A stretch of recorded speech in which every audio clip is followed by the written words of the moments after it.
Good morning all of you. चलिए class 5th के बच्चे अपना सिलेबस देखिए। आज हम आपको हिंदी ग्रामर पढ़ाएंगे। चलिए PA1 सिलेबस देखते हैं हमारा कितने चैप्टर आ रहे हैं। हमारे आ रहे हैं हिंदी ग्रामर में 1 to 6 चैप्टर। कितने आ रहे हैं? 1 to 6। हमारा आज चैप्टर 1 है, हम आपको आज पढ़ाएंगे। तो सबसे पहले अपनी बुक ओपन करिए सभी बच्चे। ये आपकी हिंदी ग्रामर की बुक है, व्याकरण परिचय। तो इसे ओपन कर लीजिए सभी बच्चे।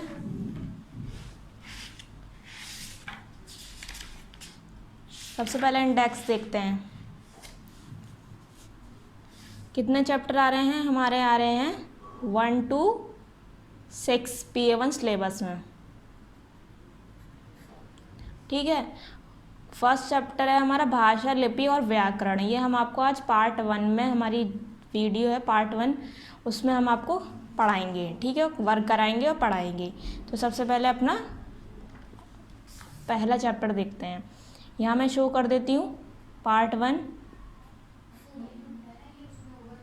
ठीक है, चैप्टर का नाम है हमारा भाषा, लिपि और व्याकरण। लैंग्वेज बोलते हैं भाषा को, स्क्रिप्ट बोलते हैं लिपि को, और ग्रामर बोलते हैं व्याकरण को। ठीक है, लैंग्वेज, स्क्रिप्ट एंड ग्रामर। ठीक है, चैप्टर 1 सभी बच्चे ध्यान से देखेंगे तभी हम अपनी एक्सरसाइज क्वेश्चन आंसर अच्छे से कर पाते हैं। ठीक है,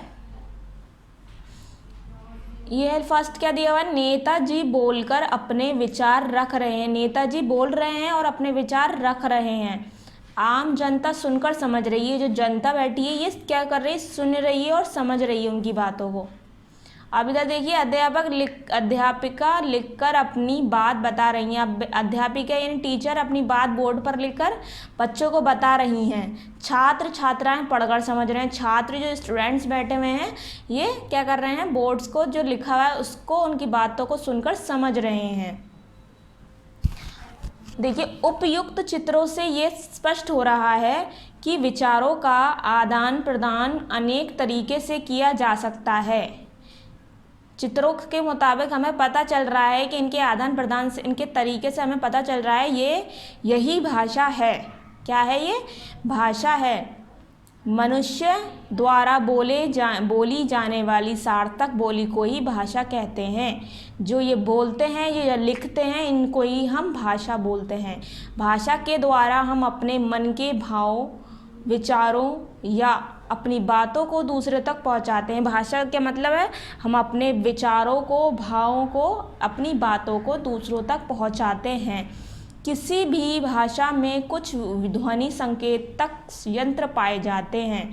किसी भी भाषा में कुछ ध्वनि संकेतक यंत्र पाए जाते हैं जिन्हें वर्ण कहते हैं। भाषा का माध्यम मौखिक या लिखित हो सकता है। भाषा का माध्यम यानी शुरुआत क्या हो सकती है, मौखिक हो सकती है और या लिखित हो सकती है। विश्व में अनेक बोलियां बोली जाती हैं। विश्व में, दुनिया में अनेक यानी बहुत सारी बोलियां बोली जाती हैं। भाषा की परिभाषा, डेफिनेशन ऑफ लैंग्वेज देखिए। भाषा वह माध्यम है जिसके द्वारा हम अपने मन के भावों को प्रकट करते हैं। क्या है? भाषा वह माध्यम है जिसके, भाषा एक वो ज़रिया है जिसके ज़रिए हम अपने, जिसके द्वारा यानी ज़रिए हम अपने भावों को यानी फीलिंग्स को अपने दूसरों के सामने प्रकट करते हैं और दूसरों के मन के भावों को समझ सकते हैं। ठीक है, भाषा विश्व के अलग अलग भागों में भिन्न भिन्न हो सकती हैं। भाषा क्या है, वो विश्व के, दुनिया, वर्ल्ड के अलग अलग भागों में भिन्न भिन्न हो सकती हैं, अलग अलग हो सकती हैं, बहुत सारी हो सकती हैं। संसार में अनेक भाषाएं बोली जाती हैं, यानी दुनिया में अलग भाषाएं बोली जाती हैं, जैसे अंग्रेज़ी, जापानी, उर्दू, हिंदी आदि। ठीक है, ये भाषाएं हैं अलग अलग। भारतीय भाषाएं देखिए, भारत एक विशाल देश है, यानी बहुत बड़ा देश है भारत। इसमें 2000 से अधिक भाषाएं बोली जाती हैं। कितनी? 2000 से ज़्यादा। वर्तमान में कुल 22 भाषाओं को संविधान द्वारा मान्यता प्राप्त है। 2000 भाषाएं बोली जाती हैं इंडिया में, लेकिन 22 भाषा जो हैं इंडिया की, उनको मान्यता प्राप्त है, जो भारत के विभिन्न प्रदेशों में बोली जाती हैं, जैसे हिंदी, असमिया, कन्नड़, तमिल, तेलुगु, उर्दू, पंजाबी, मराठी, बंगाली, कश्मीरी, मलयालम, गुजराती, सिंधी आदि। ठीक है। प्रमुख प्रदेशों के नाम, बोले जाने वाली मुख्य भाषा, ये प्रदेशों के नाम दिए गए हैं, यहाँ जहाँ बोली जाती हैं वो भाषाएं दे रखी हैं आपको। असम में बोली जाती है असमिया, पश्चिम बंगाल में बोलती है बांग्ला, तमिलनाडु में बोली जाती है तमिल, ठीक है। जम्मू और कश्मीर में बोली जाती है डोगरी, कश्मीरी, उर्दू। गुजरात में गुजराती बोली जाती है, महाराष्ट्र में मराठी बोली जाती है, ठीक है। अब आगे करिए। आंध्र प्रदेश में तेलुगु, बिहार में हिंदी बोली जाती है, मध्य प्रदेश में एमपी में हिंदी बोली जाती है, झारखंड में हिंदी बोली जाती है, राजस्थान में हिंदी राजस्थानी दोनों बोली जाती हैं, मणिपुर में मणिपुरी बोली जाती है, दिल्ली में हिंदी बोली जाती है, उत्तर प्रदेश में हिंदी बोली जाती है, उत्तराखंड में हिंदी बोली जाती है, छत्तीसगढ़ में हिंदी बोली जाती है, हरियाणा में भी हिंदी बोली जाती है। ज़्यादातर हिंदी भी बोली जाती है सब देशों उसमें प्रदेशों में। भारत की राष्ट्रभाषा देखिए, भारत की राष्ट्रभाषा क्या है? हिंदी है हमारी। भारत की जो राष्ट्रभाषा है उसे वो है हमारी हिंदी। भारतीय संविधान ने 14 सितंबर यानी 14 सितंबर 1949 को हिंदी को राष्ट्रभाषा और राजभाषा घोषित किया। किसमें करा था? 14 सितंबर को, इतने सन में, ठीक है। इसलिए 14 सितंबर को हिंदी दिवस यानी राजभाषा दिवस मनाया जाता है। अंतर्राष्ट्रीय भाषा, जो भाषा इंटरनेशनल यानी जो भाषा अधिकांश देशों में बोली व समझी जाती है वह अंतर्राष्ट्रीय भाषा कहलाती है। अंग्रेज़ी भाषा को अंतर्राष्ट्रीय भाषा का दर्जा प्राप्त है, ठीक है। क्या है? अंग्रेज़ी जो भाषा होती है यानी इसमें क्या है, वो उनको अंतर्राष्ट्रीय भाषा का दर्जा प्राप्त है। इसकी लिपि रोमन है। इसकी लिपि क्या है? रोमन। प्रमुख देशों के नाम देखते हैं। इंग्लैंड है, अमेरिका का बोले जाने वाली भाषा इंग्लैंड में बोली जाती है अंग्रेज़ी। अमेरिका, कनाडा, ऑस्ट्रेलिया में बोली जाती है अंग्रेज़ी। जर्मनी में जर्मन, चीन में चीनी बोली जाती है, फ्रांस में फ्रेंच बोली जाती है, जापान में जापानी बोली जाती है, पाकिस्तान में उर्दू बोली जाती है, संयुक्त अरब अमीरात में बोली जाती है अरबी, ईरान और इराक में बोली जाती है फ़ारसी, ठीक है। ये प्रमुख देश हैं और इनमें बोले जाने वाली भाषाएं हैं। अब देखते हैं नीचे बोली। ये मुख्य रूप से बोलचाल की भाषा होती है। बोली किसे बोलते हैं? ये मुख्य रूप से बोलचाल की भाषा होती है जो एक सीमित क्षेत्र में बोली जाती है, यानी एक क्षेत्र में। इसकी कोई लिपि नहीं होती। हिंदी भाषा में अनेक बोलियां हैं जैसे ब्रज, अवधी, भोजपुरी, खड़ी बोली आदि, ठीक है। हिंदी में कई बोलियां हैं, ब्रज, अवधी, भोजपुरी, खड़ी बोली। अब लिपि देखिए, स्क्रिप्ट। लिपि किसे कहते हैं? भाषा के लिखित रूप का आधार ही उस भाषा की लिपि है। प्रत्येक भाषा को लिखने के लिए कुछ चिन्ह निर्धारित किए गए हैं। जो चिन्ह निर्धारित किए जाते हैं ये चिन्ह अलग अलग प्रकार के हो सकते हैं, जैसे ये आ, बड़ा आ, छोटी ई, बड़ी, देवनागरी लिपि है ये, ABCD ये रोमन लिपि है। हिंदी की लिपि देवनागरी है। इसे राष्ट्रलिपि कहा जाता है क्योंकि हिंदी राष्ट्रभाषा है, तो हिंदी की लिपि देवनागरी भी राष्ट्र होगी, ठीक है, राष्ट्रलिपि। लिपि को भली भांति समझने के लिए नीचे तालिका को ध्यानपूर्वक देखिए व समझिए। अब यहाँ लिपि दी हुई है, इसे हमें ध्यानपूर्वक देखना है, यानी ध्यान से देखना है। यहाँ देखिए भाषा दी हुई है, लिपि दी हुई है और उदाहरण दिए हुए हैं। हिंदी की लिपि क्या है? देवनागरी। और उसका उदाहरण देखिए किस तरीके से लिखी जाती है। रमन विद्यालय जाता है, ठीक है, उदाहरण है ये हिंदी भाषा जो होती है उसकी लिपि देवनागरी होती है। देवनागरी किस तरीके से लिखी हुई है, ये जो तरीका जो लिखने का ढंग है यही लिपि कहलाता है। रमन विद्यालय जाता है। अंग्रेज़ी भाषा है, इसकी लिपि रोमन होती है, ठीक है। मैंने आपको ऊपर भी बताया था कि इसकी लिपि रोमन होती है। अंतर्राष्ट्रीय भाषा का दर्जा मिला है भाषा को, उसको अंग्रेज़ी भाषा को अंतर्राष्ट्रीय भाषा का दर्जा प्राप्त है, इसका लिपि रोमन है। ये मैंने आपको ऊपर भी बताया था अभी। यही अंग्रेज़ी की लिपि रोमन है। रमन गोज़ टू स्कूल, ये इस तरीके से लिखा हुआ है, ये इस तरीके से लिखा हुआ है। ये लिपि है हमारी। संस्कृत की लिपि है देवनागरी। रमन विद्यालय गच्छति, ये देवनागरी, ये इसमें संस्कृत में इस तरीके से लिखी जाती है। ठीक है, तरीका देखिए सबका अलग अलग लिखा हुआ है। हिंदी ये देवनागरी इस तरीके से लिखी जाती है, अंग्रेजी रोमन इस तरीके से, संस्कृत देवनागरी इस तरीके से। अब आगे देखते हैं। पंजाबी गुरुमुखी, देखिए इस तरीके से क्या था, रमन विद्यालय जाता है। ठीक है, ये देखिए इस तरीके से लिखा हुआ है। उर्दू फारसी, रमन विद्यालय जाता है। ठीक है, रमन विद्यालय जाता है, ये इस तरीके से है, ये इस तरीके से है। तो ये जो तरीका, जो ढंग होता है लिखने का, इस ढंग को हम लिपि बोलते हैं। व्याकरण यानी ग्रामर देखिए, जिस विद्या के द्वारा किसी भाषा का शुद्ध बोलना, शुद्ध पढ़ना, शुद्ध लिखना और शुद्ध समझना आता है उसे व्याकरण कहते हैं। शुद्ध रूप से लिखने को, व्याकरण के ज्ञान के बिना भाषा को शुद्ध रूप से जानना असंभव है। जब तक हम उसको शुद्ध रूप से नहीं जानेंगे भाषा को, तो उसको जानना क्या है, असंभव है। किसी भी भाषा को सीखने के लिए उसके वर्णों, शब्दों तथा वाक्यों का ज्ञान होना आवश्यक है। हमें इस भाषा को सीखने के लिए क्या होना चाहिए, वर्णों का ज्ञान होना चाहिए, शब्दों का ज्ञान होना चाहिए और वाक्यों का ज्ञान होना चाहिए। जब हमें पता चलेगा भाषा किसे कहते हैं। व्याकरण भाषा के नियमों से बांधती है, व्याकरण जो है वो भाषा को अपने नियमों से बांधती है। व्याकरण की परिभाषा देखिए, डेफिनेशन ऑफ ग्रामर। व्याकरण वह शास्त्र है जिससे भाषा को शुद्ध रूप से बोलने, पढ़ने व लिखने के नियमों के बारे में जानकारी प्राप्त होती है।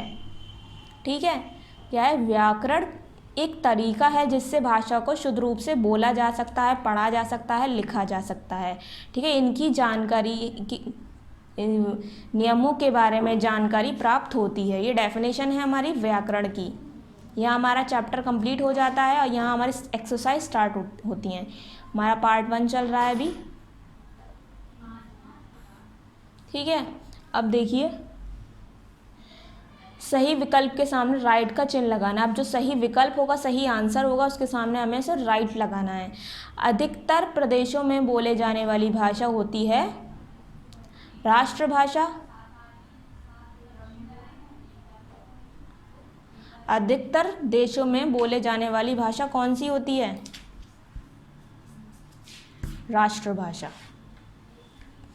मैंने आपको बताई थी प्रदेशों में ज़्यादातर कौन सी बोली जा रही है, हिंदी बोली जा रही है। तो ये हमारी क्या है, राष्ट्रभाषा है। तो हमारे फर्स्ट ऑप्शन पर राइट हो जाएगा। ठीक है, पंजाब में बोली जाने वाली भाषा है कन्नड़, उर्दू, पंजाबी, ये सभी। तो पंजाब में बोली जाती है पंजाबी, तो थर्ड ऑप्शन पर राइट कर देंगे। अब नीचे देखिए, हिंदी भाषा है राष्ट्रभाषा, अंतर्राष्ट्रीय भाषा, प्रादेशिक भाषा, ये सभी। तो हिंदी है राष्ट्रभाषा, तो फर्स्ट ऑप्शन पे राइट कर देंगे। ठीक है, ये हमारा ऑप्शन कंप्लीट हो गया। अब नीचे देखिए सेकंड, रिक्त स्थान भरिए, खाली जगह भरनी है हमें नीचे। व्याकरण भाषा को डैश से बांधती है। व्याकरण भाषा को डैश से बांधती है, किससे बांधती है, नियमों से बांधती है। तो यहाँ हम लिखेंगे नियमों।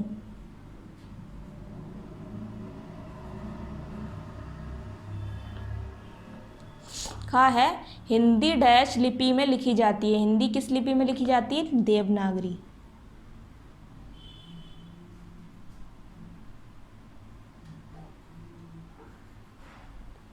गा है, बंगाल की प्रादेशिक भाषा डैश है। बंगाल की प्रादेशिक भाषा क्या है, बांग्ला।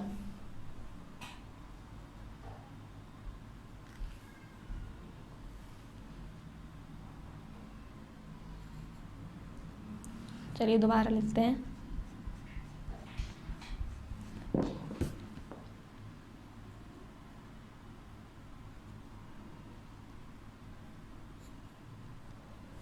भारत की राष्ट्रभाषा हिंदी है।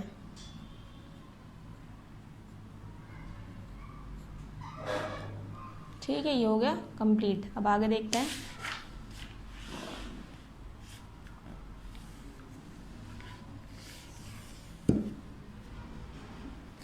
थर्ड दिया हुआ है, सही कथन के सामने राइट तथा गलत कथन के सामने रॉन्ग का निशान चिन्ह लगाइए।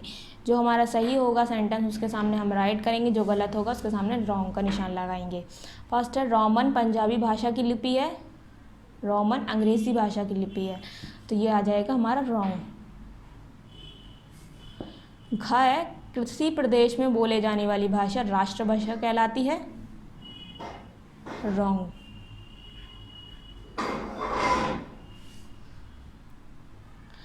14 अगस्त को हिंदी दिवस मनाया जाता है, 14 सितंबर को, तो ये भी रॉन्ग आएगा हमारा। व्याकरण भाषा को नियमों में बांधती है, व्याकरण भाषा को नियमों में बांधती है, तो राइट आएगा ये। 4 देखिए, नीचे दी गई भाषाओं को उनके लिपियों से मिलाइए। हमें इसे क्या करना है, मिलाना है। हिंदी की लिपि कौन सी होती है, देवनागरी। अंग्रेजी रोमन। उर्दू की लिपि होती है फारसी। पंजाबी की होती है गुरुमुखी और संस्कृत की होती है देवनागरी। ठीक है। 5 देखिए, निर्देश के अनुसार लिखिए हिंदी उर्दू की लिपि।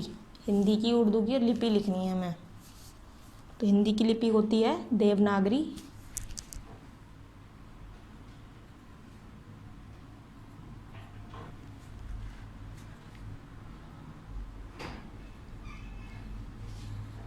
और उर्दू की लिपि होती है फारसी।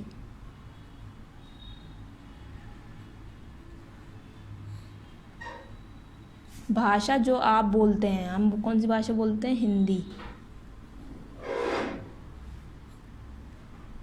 उत्तर भारत की 2 भाषाएं लिखनी है, उत्तर भारत की 2 भाषाएं लिखनी है। अब उत्तर भारत की 2 भाषाएं अंतर्राष्ट्रीय भाषा, ये दोनों आपको जिस तरीके से मैंने ऊपर करा है, हिंदी उर्दू की लिपि लिखी थी, भाषा जो आप बोलते हैं वो हिंदी, वो ये दोनों आपको क्या करना है, होमवर्क है, ये दोनों आप खुद करेंगे। ठीक है।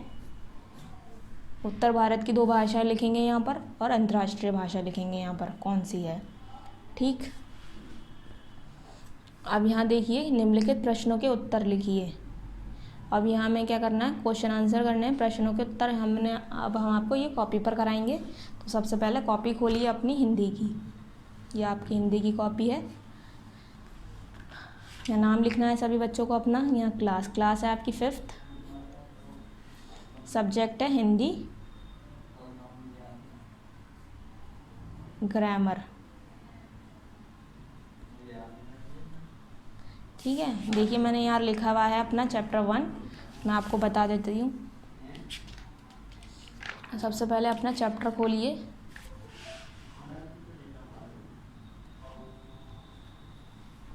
पार्ट 1 लिखा था मैंने, यही आपको यहाँ लिखना है, पार्ट 1। ठीक है। यहाँ डेट शो करेंगे सभी बच्चे जिन आपके पास ये वीडियो जा रही है। पार्ट लिखेंगे अपना, ये पार्ट है आपका, ये लिखेंगे यहाँ पर, पार्ट 1 लिखेंगे कॉपी पर। उसके बाद चैप्टर का नाम लिखेंगे भाषा, लिपि और व्याकरण। भाषा, लिपि और व्याकरण। ठीक है। फिर हम लिखेंगे हेडिंग, निम्नलिखित प्रश्नों के उत्तर लिखिए। फिर ये हेडिंग लिखेंगे, निम्नलिखित प्रश्नों के उत्तर लिखिए। का क्वेश्चन देखिए हमारा है, भाषा किसे कहते हैं, उदाहरण सहित समझाइए। ठीक है। तो हमने का क्वेश्चन लिखा है, भाषा किसे कहते हैं, उदाहरण सहित बताइए। मैंने लिखा है बताइए, यहाँ लिखा हुआ है समझाइए, तो हम इसे समझाइए कर देते हैं, तो इसे रफ कर देते हैं।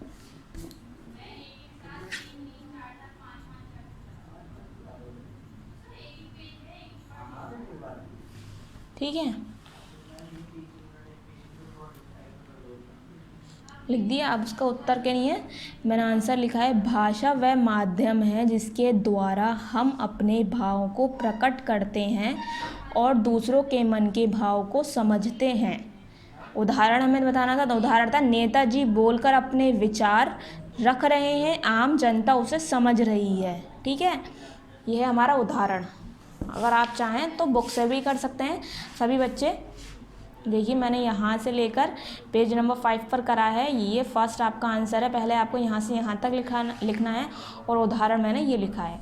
ठीक है, उदाहरण मैंने ये लिखा है। ठीक है, अब आपको दूसरा क्वेश्चन देखना है हमें। लिपि से आप क्या समझते हैं? हिंदी भाषा किस लिपि में लिखी जाती है? ठीक है, तो हम पेज टर्न करेंगे आगे। खा क्वेश्चन लिखा है हमने, लिपि से आप क्या समझते हैं? हिंदी भाषा किस लिपि में लिखी जाती है? तो मैंने आंसर लिखा है, भाषा के वर्णों को लिखने के ढंग को, भाषा के वर्णों को लिखने के ढंग को ही लिपि कहते हैं।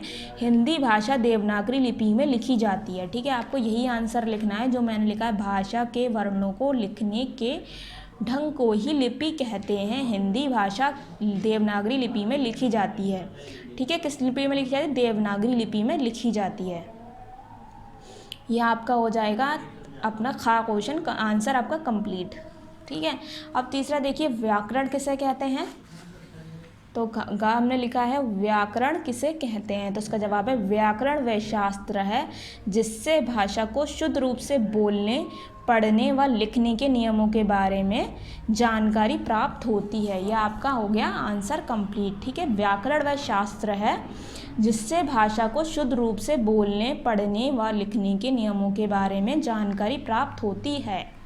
ठीक है, यहाँ आपका आंसर कंप्लीट हो जाएगा। पार्ट 1 ये आपका कंप्लीट हो जाएगा। यहाँ सभी बच्चों का, सब बच्चे डेट शो करेंगे अपनी वीडियो की, सब आंसर लिखेंगे। भाषा व्याकरण अगर आप चाहें तो आप यहाँ भी कर सकते हैं। ठीक है, व्याकरण वाला आपको थर्ड वाला आंसर आपको यहाँ भी मिल सकता है। ठीक है, यहाँ से यहाँ तक आप कर लेंगे, आपको थर्ड वाला आंसर यहाँ मिल जाएगा। ठीक है, लेकिन सेकंड आंसर आपको वीडियो से देखकर ही करना पड़ेगा। ये मैंने अपने तरफ से लिखा है थोड़ा सा। ठीक है, सभी बच्चे अपना खा क्वेश्चन लिपि वाला, भाषा के वर्णों को लिखने के ढंग को ही लिपि कहते हैं। हिंदी भाषा देवनागरी लिपि में लिखी जाती है, ये सब लिखेंगे। ठीक है, सभी बच्चे अपने एक्सरसाइज बुक पर ही रखेंगे, सिर्फ क्वेश्चन आंसर अपनी कॉपी में करेंगे। ये क्वेश्चन मैं 7 यहाँ काट देती हूँ, इम्पॉर्टेंट नहीं है। ये सिर्फ क्वेश्चन आपको कॉपी पर करने हैं, बाकी सब आपको क्या करना है, बुक पर ही रखना है अपनी एक्सरसाइज। ठीक है, एक्सरसाइज भी देखिए मैंने फिल इन द ब्लैंक्स लिखी है, नियमों, देवनागरी, बांग्ला, हिंदी। इस तरीके से आपको एक्सरसाइज अपनी बुक पर ही रखनी है और कॉपी पर सिर्फ क्वेश्चन आंसर करने हैं। सभी बच्चे अपना वीडियो अच्छे से देखकर अपना पार्ट में अच्छे से देखेंगे और अपनी एक्सरसाइज बुक पर रखेंगे और क्वेश्चन आंसर यानी प्रश्न उत्तर कॉपी पर करेंगे। ठीक है, थैंक यू।